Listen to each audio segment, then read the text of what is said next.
하였더라. 아멘. 오늘도 일부 예배에 참여하신 모든 성도님들과 또 가정에서 영상으로 예배를 드리는 모든 성도님들을 주님의 이름으로 축복합니다. 우리 앞뒤 좌우에 계신 분들에게 우리 한번 인사합시다. 회복해 하실 하나님을 기대합시다. 우리 함께 인사하겠습니다. 네, 감사합니다. 여러분, 그 바람에도 단계가 있다는 거 혹시 이야기를 들어보셨습니까? 바람의 속도와 그 위력에 따라서 그 0단계에서 12단계까지 총 13단계로 이렇게 바람의 계급을 구분한다는 거예요. 바람의 단계를. 그래서 예를 들어서 이제 0단계는 뭐냐면 거의 바람을 느끼지 않을 정도의 고요바람. 그 다음에 우리가 아는 대로 실바람이라든지 남실바람, 산들바람, 흔들바람, 이런 것들이 다 그 바람의 속도와 그 위력에 따라서 등급이 매겨진 그런 그 내용들입니다. 그러면은 이제 마지막 가장 센 바람의 단계가 어떤 바람이 있는가 하면 이름이요, 싹쓸바람이라는 거예요. 싹쓸바람. 그러니까 다 싹 쓸어 간다는 이야기겠죠. 근데 그 바람의 단계는 뭐냐면요, 거의 초속 한 40m 이상 정도 되는 태풍 중에서도 아주 초대형 태풍을 가리켜서 싹쓸바람이라고 그래요. 그러니까 태풍이나 허리케인이나 이런 것들을 의미하는 거겠죠. 자, 그런데 이제 이러한 태풍들의 버금가는 폭풍, 여러 가지 그 바람들의 종류들이 있는데요. 이 바람이라고 하는 것은 사실은 그 이중적인 의미가 있습니다. 그냥 우리가 이렇게 불어오는 바람을 말할 때도 바람이지만 사실은 우리 인생에 있어서 닥치는 고난이나 어려움들을 가리켜서 이거 참 내 인생에 이런 폭풍우가 불어닥치는구나, 내 인생에 태풍이 불어닥쳤구나, 이런 것을 이렇게 표현하기도 합니다. 이런 이중적인 의미가 있습니다. 자, 그런데 이제 예수님께서도 배 위에서 제자들에게 말씀을 전하시고 나서 날이 저물게 되니까 얘들아, 저 건너편으로 배를 타고 그대로 배를 타고 건너가자. 이제 이 바다는 너무 커가지고, 호수가 너무 커가지고요, 바다라고 일컬음을 받는 그 갈릴리 바다를 말하는 거죠. 그래서 이제 예수님과 함께 제자들이 배를 타고 건너편으로 가게 되는데 갑자기 큰 광풍을 만나게 된 거예요. 오늘 성경에도 이 바람이 등장하는데 그냥 광풍이 아닙니다. 큰 광풍이에요. 광풍이 무엇입니까? 말 그대로 미친 듯이 갑자기 불어오는, 배를 흔들게 만들고 배를 뒤집어지게 만드는 그런 바람 아니겠습니까? 그런데요, 광풍도 그냥 광풍이 아니라 무슨 광풍이에요? 큰 광풍이죠. 큰 광풍. 그러니까 얼마나 무시무시한 바람이 배를 뒤집어 삼키려고 하는 기세로, 그러니까 제자들이 얼마나 무서웠겠습니까? 아무것도 할 수 있는 게 없는 거죠. 그러니까는요, 문제는 뭐냐면 그 안에 누가 타고 계셨다는 거예요? 그 안에 누가 여전히 계셨다는 거예요? 예수님이 같이 계시잖아요. 자, 그렇다면 여기서 우리가 몇 가지 좀 의문점을 하나 가질 게 있습니다. 아니, 예수님이 계신 배에도 이런 광풍이 불어닥치는가, 이 말이에요. 예수님이 계신다면 광풍은커녕 고요하게 아무 일도 없이 그냥 처음부터 끝까지 항해를 했어야 마땅한데 왜 예수님이 계신 배에도 이렇게 광풍이 불어닥치는가, 이런 거죠. 자, 그리고 예수님을 따라다닌 그 제자들 중에, 예수님의 부르심을 받은 제자들 중에는요, 거의 갈릴리 바다에서 그 잔뼈가 굵은 사람들이 몇 명 있잖아요. 어부 출신들이 있잖아요. 그러니까 이런 폭풍우라든지 기상의 변화라든지 물결의 변화라든지 이런 부분에 대해서 아주 예측력이 대단한 사람들일 수 있단 말이에요. 경험상. 근데 이들 또한 아무런 어떤 조치를 하지 못할 정도로, 이제 어떤 사람들은 그런 사람도 있겠죠. 지금 이 상황에서는 건너편으로 건너가서는 안 될 것 같은 상황이 직감적으로 드는 사람도 있었겠죠. 그런데 사실은 누가 가자고 그랬습니까? 오늘 말씀해 보면은요, 누가 가자고 그런 거예요? 예수님이 가자고 그런 거잖아요. 예수님이 가자고 했고 또 예수님이 계신 배인데 왜 그런 그 바다 한가운데서 그럼에도 불구하고 왜 이런 폭풍우를 만났느냐 이 말이에요. 왜 이런 큰 광풍을 만났느냐. 여러분 그 가운데 제자들 중에 혹시라도 말이에요. 혹시라도 이 갈릴리 바다를 잘 아는 제자들 중에서 혹시라도요. 이거 그럴 줄 알았어. 내가 여기 오면 지금 이 시간에 내가 이 갈릴리 바다를 건너가면 분명히 내가 이런 일이 닥칠 줄 나도 알았어. 뭐 이러면서 말이에요. 누가 가자고 그런 거야? 누가 가자고 그런 거야? 하면서 원망하고 불평하는 그런 목소리들도 나오지 않았겠습니까? 그렇죠. 근데 사실 누가 가자고 그랬다고요? 예수님이 가자고 그랬잖아요. 자, 그렇다면 이 갈릴리 바다를 건너가자고 말씀하신 예수님은 정작 이 광풍이 불어 닥치고 배가 흔들리고 배가 뒤집힐 상황에 처했는데도 불구하고 예수님은 그때 뭐 하셨느냐 이 말이에요. 자, 오늘 말씀 읽으셨죠? 예수님 뭐 하고 계셨습니까? 주무시고 계셨어요. 이해가 안 되는 거죠. 이해가 안 되는 거죠. 어떻게 이런 일이 가능할 수 있겠느냐 이 말이에요. 예수님이 계신 배에 큰 광풍이 불어 닥치는 것도, 그 다음에 예수님이 가자고 하셨는데 그 어려운 일을 당하게 된 것도, 또 그런데 이것도 이해가 안 되지만 여러분 예수님이 그 배를 타시고 가시는 중에 광풍을 만났는데 다른 제자들은 말이에요 그냥 안 죽으려고 안간힘을 쓰면서 가든 뭐 발버둥을 치는 상황 속에서 말이에요. 예? 어떻게 잠을 주무시고 계셨을까? 그리고 여러분 더 중요한 것은요. 이 광풍의 이 사건을 통해서 우리들에게 말씀하고자 하시는 것이, 보여주고자 하시는 게 뭔가, 이것을 우리가 오늘 말씀을 통해서 깨닫고 하나님을 더욱더 의지하고 믿음으로 바라보시는 저와 여러분이 되시기를 주의 이름으로 축원합니다.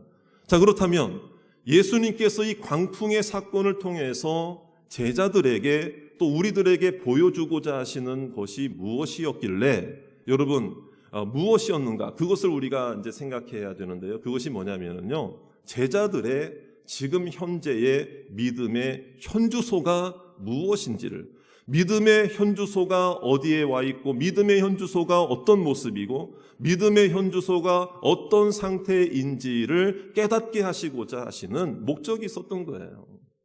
자, 그러니까 오늘 이 상황의 현주소, 환경의 현주소는 무엇입니까? 지금 제자들에게 닥친 이 배를 타고 갈릴리 바다로 건너가고 있는 이 사람들에게 닥친 현주소는 어떤 현주소입니까? 풍랑이 이는 바다 한가운데, 갈릴리 호수, 큰 바다, 갈릴리 바다 한가운데 있는 것이 그들의 현주소죠. 그런데 문제는요, 상황의 현주소, 환경의 현주소만 그들이 생각했다는 게 문제인 거예요. 여러분, 상황의 현주소, 환경의 현주소, 그러니까 내가 어떤 상황이냐, 내가 어떤 고난을 당했느냐, 내게 어떤 어려움이 닥쳤느냐, 내게 어떤 환경이 지금 내가 어떤 환경에 처하게 되었느냐, 자꾸 우리는 상황과 환경과 여건과 조건과 여러 가지 우리 주변의 것들을 바라보면서 어려워하기도 하고 실망하기도 하고 낙심하기도 하잖아요. 이게 우리들의 현주소거든요. 이게 제자들에게 닥쳐진 현주소예요. 그런데 여러분, 이런 상황의 현주소나 환경적인 현주소보다 더 중요한 것은 믿음의 현주소가 무엇인지를 깨달아야 할 줄로 믿습니다. 믿음의 현주소가 중요해요. 믿음의 현주소. 그런데 이제 예수님께서는 제자들에게 그걸 가르쳐 주시기 원하셨던 거예요. 자, 그래서 우리 37절과 38절 말씀을 한번 보시면은요. 자, 우리 37절 말씀을 먼저 한번 읽어보겠습니다. 시작. 큰 광풍이 일어나며 물결이 배에 부딪혀 들어와 배에 가득하게 되었더라. 자, 제자들에게 닥친 상황의 현주소는, 환경적인 현주소는 어떤 현주소였습니까? 어떤 상황이었습니까? 큰 광풍을 만난 상태였고, 물결이 배에 부딪혀 들어오게 되었고, 배가 가득하게 되었으니 조금 있으면 배가 뒤집어지게 되고 결국에는 자신들의 생명마저도 잃을 위기에 처하게 된 것이 그들이 만난 현주소라 이 말이에요. 그래서 38절에 있는 말씀에 보면은요, 제자들이 예수님을 깨우면서 선생님이여 우리가 죽게 된 것을 돌보지 아니하시나이까 이렇게 막 그냥 외친 거죠. 왜 우리를 돌보지 아니하십니까? 이 얘기는 무슨 말이냐면요, 그야말로 그냥 불평하고 원망하는 거예요. 우리가 이렇게 죽게 되어서 발버둥을 치고 있는데 당신은 어떤 사람이기에 지금 잠만 자고 있느냐 이런 거예요. 잠만 자고 있느냐 이런 거예요. 아무것도 왜 하지 않고 있느냐.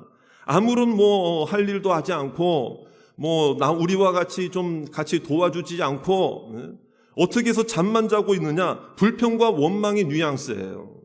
그걸 알아야 되는 거죠. 자, 그런데 여러분, 제자들이 잊고 있었던 것이 가장 중요한 것이 있었습니다. 그것은 뭐냐면요, 예수님이 배에 함께 계신다는 것. 여러분, 예수님이 배에 함께 계신다는 것. 그들이 예수님과 함께 있었지만 폭풍우를 만나게 되자 예수님을 잊어버린 게 그들의 문제였다 이 말이에요. 이게 바로 그들의 믿음의 현주소의 상황 실태였다 이 말이에요. 실체였어요. 예수님이 함께 배에 계시는데 예수님이 주무시는 모습을 보면서 어찌하여 우리를 돌보지 않습니까? 원망과 불평. 당신은 어떤 사람이기에 당신은 아무것도 왜 하지 않고 있습니까? 여러분, 중요한 단서를 여기서 우리가 알 수 있어야 돼요. 제자들은요, 예수님과 몸으로는 겉으로는 형식적으로는 주님과 함께 있었지만 정작 주님을 잊은 채 그 상황을 만나고 있었다 이 말. 이게 그들의 믿음의 현주소였어요.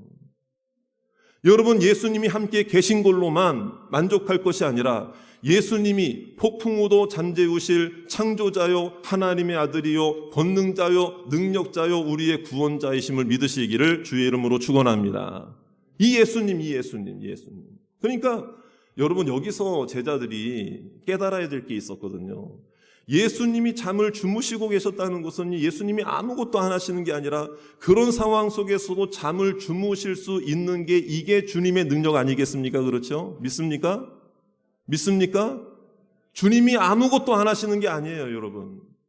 우리도 그럴 때가 있잖아요. 우리도 신앙생활 하다 보면 어떤 상황의 현주소를 만나고 어떤 환경의 현주소가 내게 닥치게 되었을 때에 하나님이 아무것도 안 하시는 것 같거든요. 우리가 몸으로는 교회에 나와 있어요. 몸은 예배장에 나와 있어요. 온라인이든 현장이든 지금 코로나 상황이니까 같이 예배를 드리고 있다 이 말이에요. 예배를 드리고 있는 중에도 정작 주님을 잊어버린 채 예배를 드리는 경우가 있다 이 말이에요. 주님이 나와 동행하시고 주님이 나의 구원자이시고 성경을 통해서 수많은 시간 듣고 보고 깨닫고 지금까지도 간증거리가 있을 정도로 경험하며 살았으면서도 정작 인생의 폭풍우가 큰 광풍이 불어닥칠 때 주님이 나와 함께 계신다는 것을 지식적으로는 알아요. 몸은 교회에 와 있어요. 예배 자리에 참석해 있어요. 그런데 결국에는 뭐예요? 정작 주님을 잊어버린 채. 주님 뭐 하십니까 지금? 아무것도 안 하십니까? 왜? 주님을 잊어버린 거잖아요. 주님의 능력을 잊어버린 거잖아요. 우리가 교회를 다니고 신앙생활 예배에 한번 참석했다 안 했다, 이게 우리의 믿음의 현주소가 되어서는 안 되고요. 여러분, 형식적인 이 모습이 우리의 믿음의 현주소가 아니라 어떤 상황에서도 어떤 고난의 광풍이 내게 불어닥쳐도 주님은 그 폭풍우를 잠재울 수 있는 나의 창조자, 나의 구원자이심을 내가 믿습니다. 이 믿음을 보이고 이 믿음을 가지고 하나님을 의지하는 것이 우리 믿음의 현주소가 되기를 주의 이름으로 축원합니다. 이 현주소를 우리가 제대로 찾아야 된다 이 말이에요. 여러분, 우리가 주님과 함께 있으면서도 그걸 깨닫지 못하고 주님을 모르고 주님을 경험하지 못하고 주님을 잊어버린 채 말로만 함께 있는 거예요. 말로만. 찬양할 때만 함께 있는 것 같아요. 좋은 일이 있을 때만 함께 있는 것 같아요. 그거는 우리의 진정한 믿음의 현주소가 되어서는 안 된다 이 말이에요. 그렇다면 제자들에게 그 당시 예수님은 어떻게 하셨습니까? 먼저 바람부터 잠재우셨죠. 먼저 파도부터 문제를 해결해 주셨죠. 39절에 있는 말씀이죠. 우리 같이 한번 읽어보겠습니다. 다 같이 읽겠습니다. 시작. 예수께서 깨어 바람을 꾸짖으시며 바다더러 이르시되 잠잠하라 고요하라 하시니 바람이 그치고 아주 잔잔하여지더라. 저를 따라합시다. 잠잠하라 고요하라. 자, 여러분, 이제 믿음의 현주소가 문제였다면 예수님이 제자들의 믿음부터 꾸짖으셔야 되는데, 물론 나중에 꾸짖긴 하셔요. 나중에 깨우치시려고, 깨워쳐 주시려고. 근데 먼저 바람부터 잠재우셨거든요. 바람부터. 잠잠하라 고요하라. 여기서 중요한 거 우리가 알아야 됩니다. 아까 예수님이 광풍이 불어닥쳐서 배가 흔들리고 뒤집어질 상황에서도 예수님이 뭐 하셨다? 주무시고 계셨다. 그러니까 예수님께서는요, 바람이 불든 불지 않든 하나님의 평강, 이게 하늘의 평안의 주권자이심을 믿으시기 바랍니다.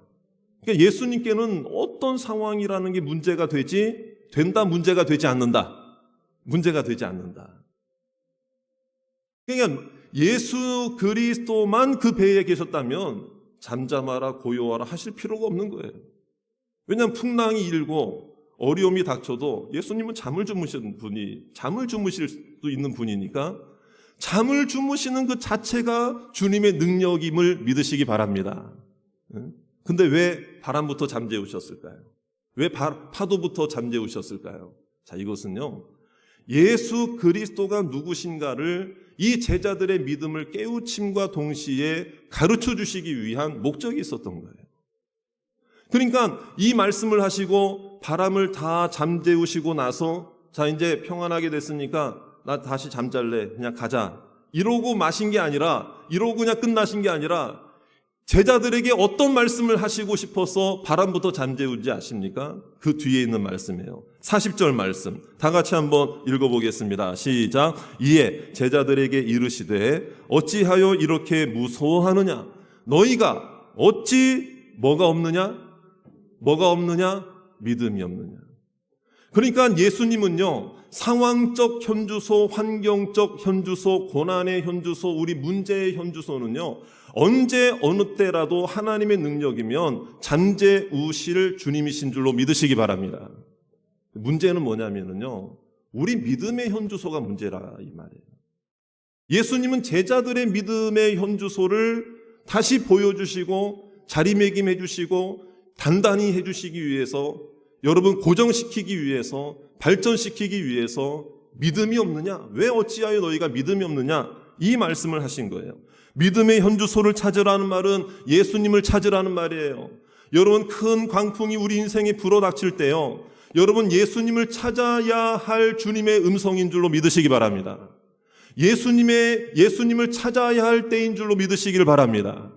우리 믿음의 현주소를 회복해야 할 때인 줄로 믿으시기를 주의 이름으로 축원합니다. 근데 제자들은 막 우왕좌왕한 거죠, 우왕좌왕. 이 얘기는 무엇인가 하면요, 주님께서 이런 말씀을 하시는 거예요. 내 믿음이 어찌하여 너희 믿음이 없느냐? 이 말씀 뭐냐면 믿음을 가지라. 믿음의 현주소를 회복해라. 그리고 다음부터 또한 이러한 일이 있거든. 너희들이 예수 그리스도의 이름을 가지고 너희들이 폭풍우를 향하여 잠재우고 잠잠하라 고요하라 선포하는 믿음의 백성들이 되어라. 할렐루야. 여러분, 믿음의 현주소를 되찾고 나서는요, 어저께까지는 실수했고 실패했을 수 있어요. 오늘까지는 믿음 없는 행동을 했을 수 있어요. 하지만 다음부터는, 따라합시다, 다음부터는, 이제부터는 이러한 고난을 만나게 되었을 때에 주무시는 예수님 보고 원망하고 불평하고 그러지 말고, 왜 내게 이런 상황적 현주소, 환경의 현주소가, 고난의 현주소가 내게 닥쳤느냐? 원망하고 불평하지 말고 예수 그리스도의 이름을 의지하여 너희들이 바람을 잠재우고 파도를 고요하게 만드는 그런 믿음의 백성들이 되어라. 할렐루야. 이 주님의 목적이 있었던 거예요. 오늘 단단히 아주 그냥 그 실전 훈련을 예수님께서 제자들에게 하고 계시는 거예요. 자, 그러자 41절에 백성들이 제자들이 하는 말이 뭡니까? 41절도 한번 보겠습니다. 그들이 심히 두려워하여 서로 말하되, 저를 따라합시다. 그가 누구이기에? 예, 그가 누구이기에 바람과 바다도 순종하는가? 이 얘기가 뭔지 아십니까? 그가 누구이기에?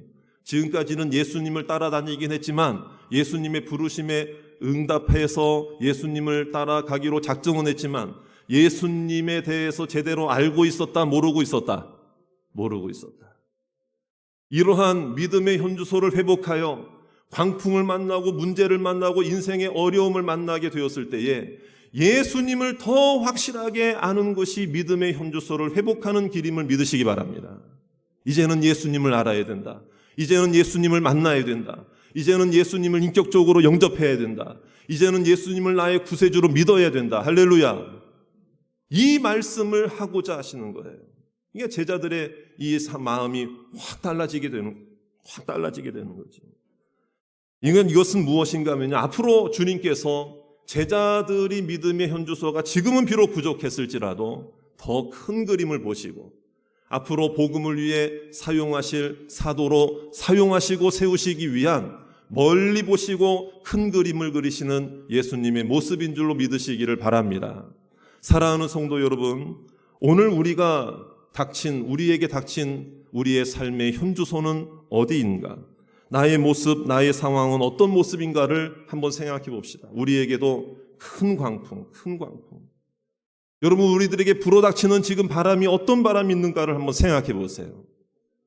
여러분, 큰 광풍도 아니에요. 우리는 어떻게 보면은 아주 미세한 바람에도 그냥 흔들리고 이리저리 그냥 자빠지고 어떻게 막 이러고. 그러니까 믿음의 사람들은요, 어떤 어려움을 당해도 좀 의연하고 좀 믿음으로 대처하는 그 마음이 있어야 되는데 조금만 어려워도 어떻게 나 죽겠네. 여러분, 믿음의 사람들은요, 어떻게 죽겠네 이 말 자체가 우리 입에서 사라지게 되기를 주의 이름으로 축원합니다. 어떻게 그게 아니에요, 여러분. 주님을 의지하면은요, 의연한 마음과 담대한 믿음을 허락해 주실 줄 믿습니다. 근데 이제 우리가 현실의 우리 모습을 보면 그렇지 않잖아요. 왜? 그냥 그 눈앞에 있는 것만 딱 보이니까 조금만 흔들려도 불평, 원망이 생기는 거거든요. 더 문제는 뭐냐면 이 신앙의 현주소, 믿음의 현주소까지 방해를 해요. 그래서 흔들리게 만들어요. 하나님 뭐 하십니까 도대체 지금? 내가 10년을 기도하고 20년을 기도하는데도 왜 지금 여전히 내가 탄 배는 이렇게 흔들리고 있습니까? 내 가정은 왜 이렇게 흔들리고 있습니까? 내 가정에 왜 이렇게 바람잘 날이 없습니까? 내 인생에 왜 이렇게 거센 광풍이 계속해서 불어닥칩니까? 이게 주님을 향한 원망과 불평이 되거든요. 근데 여러분 한번 생각해 보세요. 어느 한 광풍, 고난을 이겨내면 또 다른 고난이 내게 찾아올 수도 있잖아요. 그러니까 중요한 것은 고난이 내게 얼마나 불어닥치고 얼마나 고난의 바람이 불어닥치고 어떤 환경이냐 어떤 상황이냐가 더 중요한 게 아니라 어떤 상황에서도 흔들리지 않는 믿음의 현주소가 더 분명하게 세워져 있고 믿음의 현주소를 분명하게 내가 자리 잡고 있는 것이 가장 중요한 줄로 믿으시길 바랍니다. 그럼 저를 따라 합시다. 어떤 상황에서도 흔들리지 않겠습니다. 이게 바로 우리의 믿음의 현주소가 되어야 할 줄로 믿습니다. 자, 사실 여러분요, 우리가 이런 생각해야 됩니다. 우리는 입버릇처럼 죽겠다 그러는데 사람 그렇게 쉽게 안 죽습니다, 여러분. 하나님께서 우리를 더 사용하시고 우리를 통해서 하나님의 복음을 위해 사용하실 계획이 있고 은혜의 하나님의 큰 그림이 있다고 생각할 때에 여러분 고난도 오히려 축복이 될 줄로 믿습니다. 그러니까 우리가 믿음의 현주소를 우리가 회복해야 된다 이 말이에요. 사랑하는 여러분, 주님이 지금도 나와 함께 있는 것을 믿는 것이 우리 믿음의 현주소가, 신앙의 현주소가 되기를 주의 이름으로 축원합니다. 주님이 계신다. 주님이 나와 함께 계신다. 그러니까 지금부터는 달라져야 돼요. 지금부터는 달라져야 돼요. 말도 달라지고 행동도 달라지고 생각도 달라지고. 하나님이 함께 하시니 어떻게든 될 거야. 어떻게 그게 아니에요. 하나님이 함께 하시니까 하나님이 해결해 주시겠지. 믿음으로 주님을 의지하는 거예요. 포기하고 내가 할 노릇을 하지 않고, 여러분, 우리가 내가 할 것을 하지 않은 채 뒷짐지고 그냥 멀리 보고 관망만 하라, 이런 말이 아니에요, 여러분. 우리가 하나님 앞에 부르짖고 기도하고, 여러분 괜찮습니다, 나는 이길 수 있습니다, 한번 이겨내 보겠습니다, 하나님 앞에서 그런 마음을 가지고 어떤 우리의 삶의 광풍이 불어닥친다 할지라도 하나님을 바라보고 주님을 의지하고, 주님과 함께 몸만 있는 것이 아니라 주님을 잊지 말고 주님을 기억하고 믿음으로 살아가시는 저와 여러분이 되시기를 주의 이름으로 축원합니다. 코로나가 계속되고 있죠. 코로나도 큰 광풍이죠. 우리들에게 있는 질병, 가정에 있는 물질 문제, 자녀 문제, 가정의 평화가 없는 문제. 사랑하는 여러분, 오늘 우리가 흔들리지 않는 믿음의 현주소가 분명한 사람은요, 특징이 하나가 있어요. 특징. 마음속에 평안이 임하는 거예요. 할렐루야. 믿습니까? 평안이 임하는 거예요. 죄송하지만은요, 오늘 똑같이 예배를 드리고 있어도 마음에 지금 계속해서 흔들려. 마음의 배가 흔들려. 마음의 배가. 주님을 잊고 있는 거예요. 어떻게 보면. 몸은 예배 자리에 나와 있는데 주님을 잊고 있는 거예요. 순간 잊은 거예요. 마음이 흔들려요. 근데 평안은 흔들리지 않는 거예요. 평안은 걱정하지 않는 거예요. 자, 여러분, 이 설교를 하는 저도, 목사도 사람이잖아요. 자, 목사도 마음이 흔들릴 때가 있을까요? 없을까요? 있습니다. 네, 있는 거 저도 알아요. 근데 그렇다고 또 그렇게 또 크게 얘기하지 마시고. 자, 있어. 있는데 누구나 흔들 때가 있죠. 저도 작년에요, 코로나가 탁 그냥 터지니까, 야, 이거 마음속으로는 뭐 누구한테 뭐 이 얘기도 못하고, 아, 이거 진짜 이거 오래 가면 어떡하지? 제가 어떡하지 설교 이렇게 하지 말라고 설교해놓고 제가 코로나가 이제 장기화될 것 같으니까 작년 봄쯤, 이거 어떡하지? 이 장기화가 되면 어떡하지? 근데요, 딱 하나님 앞에 기도를 하는데 하나님이 제 마음에 뭐 다른 거, 뭐 어떤 말씀의 확신도 주시고 뭐 이런 것도 물론 그 사이사이마다 주셨지만은요, 제가 정말 간증하고 싶은 게 뭐냐면 이 마음의 평안을 주시더라고요. 평안.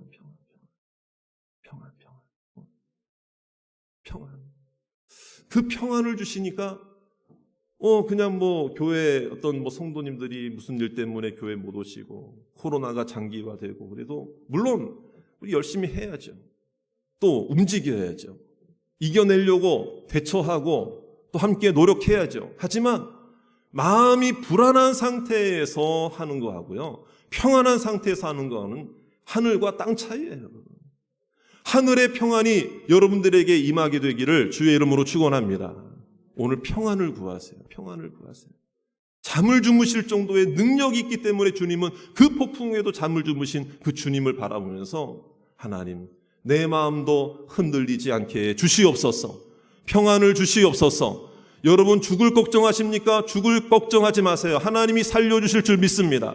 하나님이 폭풍우도 잠재워 주실 줄 믿습니다.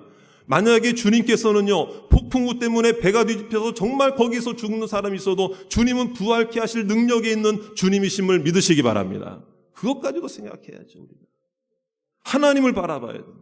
그러므로 오늘 주님 주시는 우리는 주님 품 안에 있다는 것을 믿고 하나님을 끝까지 바라보고 하나님을 의지하며 승리하시고 인생의 항해를 계속해서 나아가는 믿음의 백성들이 되시기를 주의 이름으로 축원합니다. 우리 함께